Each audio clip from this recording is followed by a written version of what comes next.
Sir एक ministry में out of the parliament 4 तो सर मिनिस्टर्स हैं, तो 5 की टोटल परमिशन है, तो सर ये 4 मिनिस्टर ये हो गए। तलाल साहब आप तो सेनेटर हैं, मिनिस्टर नहीं सर, मैं आउट ऑफ इस सर नेशनल असेंबली की बात कर रही हूँ। नहीं, वो मिनिस्टर वहां से भी बन सकते जी जी जी बिल्कुल सर, मैंने ये नहीं कहा कि मिनिस्टर नहीं बन सकते। अल्हम्दुलिल्लाह सर, मिनिस्टर तो शहबाज शरीफ ऐसे बनाते जैसे रेवड़ियां बांट रहे हो। सर हमें उसके ऊपर कोई इतराज नहीं है सर, इतराज हमें है परफॉर्मेंस के ऊपर। और मुझे बड़ी खुशी है कि सर यहाँ पे आज डिफेंस मिनिस्टर साहब बैठे हुए हैं। इन तमाम बातों का जवाब देने के बजाय इस बात की पड़ी हुई थी कि किस तरीके से पीटीआई को फिक्स किया जाए। सर उससे भी बढ़ के मुझे अफसोस ये हुआ कि डिफेंस मिनिस्टर को ये पड़ी हुई थी कि पीटीआई की 3 खवातीन आपस में पेप टक क्या करती हैं। जो शख्स खुद रेहाना डार साहिबा से अपने इलाके में अपना इलेक्शन एक खातून से हार चुका हो, सर यकीन करे कि उस डिफेंस मिनिस्टर को ना डिफेंस मिनिस्टर बनने का हक है, ना उनको खवातीन के बारे में बात करने का कोई हक है। सुनेंगे, इंसान बहुत खूबसूरत कोट्स बताता है, कोई अच्छी ज़रबुल मिसल देता है और सर उसकी वजह से तारीख में उसका नाम रखा जाता है। और कल भी सर उन्होंने दहशतगर्दी के बजाय सारा इल्जाम इन्होंने पीटीआई के ऊपर लगाया। और सर इन्होंने कल अपना खूबसूरत मुहावरा या फिक्रा जो ये समझते हैं कि इनकी शान में बड़ी इज्जत में इजाफा होता है, सर इन्होंने कहा कि जी कोई शर्म होती है, कोई हया होती है। शायद ये समझते हैं कि इनको सवाब मिलता है सर ये बात करके। और जो आपकी यहाँ पे तकरीरें थी आम फौज के खिलाफ, आपको डिफेंस मिनिस्टर बनने का भी नहीं है। आप हारे हुए हैं कि कोई शर्म होती है, कोई हया होती है, लेकिन तुम्हें क्या पता कि वो क्या होती है। सर जब ये सारा एजेंडा सस्पेंड हुआ, क्योंकि बलूचिस्तान एक बर्निंग इशू है, लॉ एंड ऑर्डर की सिचुएशन वहां पे बहुत खराब है, तो सर मेरा ख्याल तो ये था कि हुकूमत आएगी, मिनिस्टर्स आएंगे और सर वो कौम को इकट्ठा करेंगे और वो बात करेंगे, बलूचिस्तान के बारे में बताएंगे कि किस तरह जाफर एक्सप्रेस जो है वो दहशतगर्दों ने अगवा की, इन्होंने दहशतगर्द से निपटना कैसे है और उन्होंने किस तरह सर लोगों को शहीद किया। मेरा ख्याल ये था कि सर हुकूमत कोई डिसेंसी का मुजाहरा करेगी, या जिस तरह सर बन्नू के अंदर दहशतगर्दी वीकेंड का हमला हुआ, अभी सर हमारे रोजादारों ने पहला लुकमा भी सर अफ्तारी का अपने मुंह में नहीं रखा था कि सर लोगों ने खून के अंदर लथपथ लाशें जो हैं उनके जनाजे उठाने शुरू कर दिए। इसी तरीके से सर मदरसा हकानिया में जिस तरह हमारे उलमाए कराम के ऊपर दहशतगर्दी हुई और सर उनको शहीद किया गया, और जिस तरह सर टारगेट करके हमारे उलमाए कराम को शहीद किया जा रहा है, तो सर मेरा ख्याल ये था कि हुकूमत आएगी और बहुत ही जिम्मेदारी का मुजाहरा करेगी और बताएगी कि उनका दिल कितना दुखी और पाकिस्तान को कैसे जोड़ना है और दहशतगर्दी के नासूर से कैसे निपटना है। लेकिन सर बजाय इसके कि हुकूमत इसका जवाब देती कि ये दहशतगर्दी की लपेट में क्यों है, बलूचिस्तान में सर मेरे सराइकियों को और पंजाबियों को कौमी शनाख्ती कार्ड देकर बसों से उतार कर क्यों सरों के ऊपर गोलियां मारी जाती हैं। दहशतगर्द इतने ताकतवर क्यों हो गए हैं कि उन्होंने हमारे मुल्क के रियासत के रिट को चैलेंज कर दिया है। लेकिन सर ये मीडिया, सर ये रियासत, ये मुल्क और सर ये पार्लियामेंट गवार है। और मुझे बड़ी खुशी है कि सर यहाँ पे आज डिफेंस मिनिस्टर साहब बैठे हुए हैं। सर डिफेंस मिनिस्टर को इन तमाम बातों का जवाब देने के बजाय इस बात की पड़ी हुई थी कि किस तरीके से पीटीआई को फिक्स किया जाए, किस तरीके से दहशतगर्दी का इल्जाम पीटीआई के ऊपर लगाया जाए। और सर उससे भी बढ़ के मुझे अफसोस ये हुआ कि डिफेंस मिनिस्टर को ये पड़ी हुई थी कि पीटीआई की 3 खवातीन आपस में पेप टक क्या करती हैं।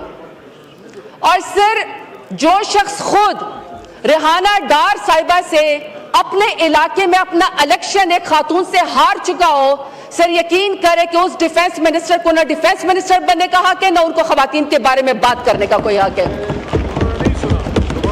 सुनेंगे, दूसरा, स्पीकर साहब, इंसान बहुत खूबसूरत कोट्स बताता है, कोई अच्छी ज़रबुल मिसल देता है और सर उसकी वजह से तारीख में उसका नाम रखा जाता है। लेकिन सर डिफेंस मिनिस्टर ने कुछ सालों से एक फिक्रा रटा हुआ है और कल भी सर उन्होंने दहशतगर्दी के बजाय पीटीआई को फिक्स करते हुए सारा इल्जाम इन्होंने पीटीआई के ऊपर लगाया। और सर इन्होंने कल अपना खूबसूरत मुहावरा या फिक्रा जो ये समझते हैं कि इनकी शान में बड़ी इज्जत में इजाफा होता है, सर इन्होंने कहा कि जी कोई शर्म होती है, कोई हया होती है। शायद ये समझते हैं कि इनको सवाब मिलता है सर ये बात करके। तो सर मैं इनकी तरफ इनका फिक्रा लौटाना चाहती हूं कि आपने इलेक्शन हर दफा हारा, आप रेहाना डार साहिबा से जो है आप हारे, उसके बाद आप डिफेंस मिनिस्टर बने, और जो आपकी यहाँ पे तकरीरें थी आम फौज के खिलाफ, आपको डिफेंस मिनिस्टर बनने का भी हक नहीं है, आप हारे हुए हैं। तो सर इनका फिक्र इनकी तरफ लुटा देती हूँ कि कोई शर्म होती है, कोई हया होती है, लेकिन तुम्हें क्या पता कि वो क्या होती है।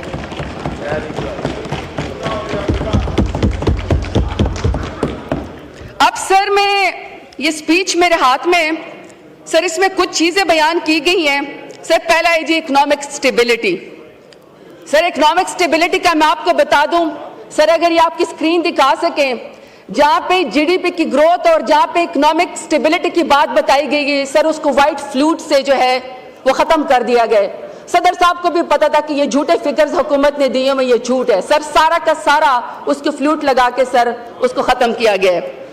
सर फिर उन्होंने कहा कि होप्स ऑन पार्लियामेंट, फिर उन्होंने कहा जी democratic system, restore public confidence in the rule of law, फिर climate change, population dynamics, ministries की परफॉर्मेंस, आईटी, इंडस्ट्री और यूथ। सर ये सदर साहब ने बात की। Sir while the president was making his speech, sir पहला इंडेक्स ये कहता है कि Pakistan is one of the most dangerous country for media workers. Media is under threat, press freedom is under threat. जिस तरह से डॉक्टर मुईद पीरजादा को, उरिया मकबूल जान को, साबिर शाकिर को, इमरान रियाज खान को, समी इब्राहिम को, जमील फारूक को, ऐसे सर मैं बहुत सारे लोगों के नाम ले लूं सर जो उनके साथ सलूक किया गया। और अभी सर मौजूदा हालात में सच बोलने पे काशिफ अब्बासी को, पारस जान ज़ेब को, हबीब अकरम को, बहुत सारे लोगों को सर ऑफ एयर कर दिया गया क्योंकि सर सच सुनने को तैयार नहीं है। सर जब सदर साहब स्पीच कर रहे थे, सर आपका सेकंड इशारिया कहता है, और सर ये जुलाई 2024 की है कि सर पाकिस्तान का जो पासपोर्ट है वो दुनिया के कमजोर तरीन पासपोर्ट के अंदर चला गया है। सोमालिया, नेपाल, बांग्लादेश, फलस्तीन भी सर उनका भी पासपोर्ट आपसे मजबूत है। आपसे नीचे सर सिर्फ इराक, सीरिया और अफगानिस्तान का है, और सर अल्लाह ना करे किसी दिन उनसे भी आपका जो है वो पासपोर्ट ने नीचे चले जाना है। सर इसी तरीके से वर्ल्ड बैंक की रिपोर्ट कहती है कि सर 1,30,00,000 पाकिस्तानी मजीद गुर्बत की लकीर से नीचे गले गए। 74% शहरी घराने अपनी जरूरियात भी पूरे करने से कासिर हैं, और सर गुर्बत 39.3% रिकॉर्ड उसके ऊपर पहुंच गई है। इसी तरीके से सर जब सदर साहब स्पीच कर रहे थे तो इनकी कारकर्दगी ये कि सर पाकिस्तान का दुनिया में सेकंड नंबर है जिसमें आउट ऑफ स्कूल चिल्ड्रन है, यानी दुनिया में सबसे ज्यादा बच्चे दूसरे नंबर पर पाकिस्तान में स्कूलों से बाहर है। सर ये मौजूदा हुकूमत की कारकर्दगी है। इसी तरीके सर पंजाब में 147 सर टेक्सटाइल मिल्स बंद हुई हैं और पूरे पाकिस्तान में 187। सर तमाम के तमाम मजदूरों का जो है सर घर आने नहीं चलते, मजदूर सर बिल्कुल बेरोजगार हो गए हैं। सर इन 3 सालों में जो इनकी हुकूमत है 35 लाख पाकिस्तानी और 50,000 हुनरमंद जो है वह सर वो मुल्क से बाहर चले गए। सर ये इनकी कारकर्दगी है। सर क्लाइमेट चेंज के बारे में, इसके बारे में बात की गई। जब हमारा दौर था तो पाकिस्तान दुनिया के टॉप 5 ममालिक में इमरान खान की लीडरशिप में आता था जो क्लाइमेट चेंज को सबसे ज्यादा एड्रेस करते थे। लेकिन सर अब आपको पता है कि क्लाइमेट चेंज में इस वक्त पाकिस्तान का नंबर सर 180 ममालिक में 178 नंबर पे है। सर सिर्फ 2 मुल्क रह गए जो आपसे नीचे हैं, उसमें भी सर एक मगरबी अफ्रीका का कोई मुल्क है, गिनी बिसाओ, और सर दूसरा शायद कोई सोमालिया है। सर सदर साहब ने अपनी स्पीच में कहा, सदर साहब ने अपनी स्पीच में कहा कि आवाम की उम्मीदों को पर पूरा उतरना चाहिए। सर यकीन करें आवाम को इनसे कोई उम्मीद नहीं है, आवाम इनको वोट के जरिए रिजेक्ट। सर प्रेसिडेंट साहब ने इसी तरह सर स्पीच में फॉरेन इन्वेस्टमेंट की बात की है। अभी सर मैं नून लीग से सवाल करना चाहती हूँ। सर शहबाज शरीफ ने सऊदी अरब के 5, तुर्की के 4, कतर के 4, अरब इमारात के 4, आज़रबाईजान के 3, चीन के 2 और सर मिस्र और ईरान का 1 दौरा कर चुके हैं। अब सर ये जब प्राइम मिनिस्टर साहब जाते थे इतने तूफानी दौरे करते थे तो सर कहते थे कि अरबों डॉलर की सरमायाकारी पाकिस्तान में आएगी। अभी सर मैं सवाल पूछना चाहती हूं कि मुल्क के अंदर कितने पैसे पाकिस्तान के अंदर आए हुए हैं। हाल तो सर ये है कि आपके अपने पाकिस्तानी सरमायाकारी तो बहुत दूर की बात, सर आपके अपने नौजवान 40-40, 50-50 लाख देकर इंसानी सर स्मगलरों के हाथों इटली और यूनान और स्पेन में सर तारीख कश्तियों में जो है वो उनकी शहादत हो जाती है, जाने चली जाती हैं। पाकिस्तान में सर रहने को कोई तैयार नहीं है। तो सर ये जो सरमायाकारी आएगी, अगर मुल्क के अंदर सर लॉ एंड ऑर्डर की सिचुएशन इतनी खराब होगी तो सर मुल्क के अंदर कैसे आएगी। सर आज होना तो चाहिए था कि वजीर आजम होते। सर तवज्जो दिलाना चाहती हूँ कि सर आईन के मुताबिक जो प्राइम मिनिस्टर है सर वो 5 एडवाइजर यहाँ पे रख सकता है।